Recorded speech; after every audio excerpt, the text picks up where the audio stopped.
Thanks everybody for joining me for this Tip Tuesday. Today we're going to look at LinkedIn polls. And if you have this feature that is rolling out currently, you will have create a poll as a choice when you go to post content.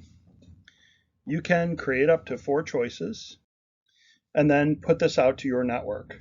I've received 53 votes on my poll asking people what their favorite mobile phone is.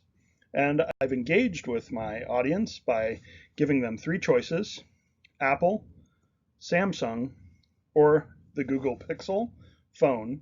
And then in other and in the comments, I've provided the opportunity for somebody to tell me what their favorite phone is if it's not one of those 3 brands. Maybe they're a LG user, or they have a Sony phone, or Nokia, or something else. With only 4 options, using other allows you to capture those other thoughts.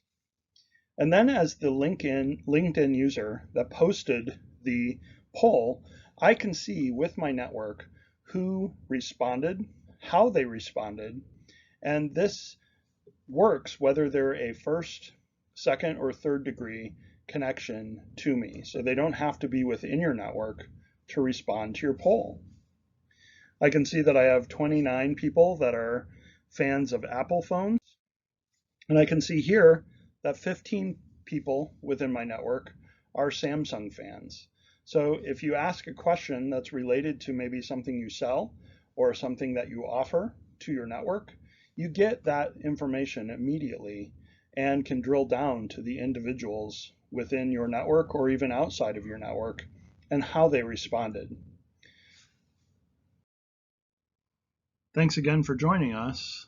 Be back here next Tuesday for another tip.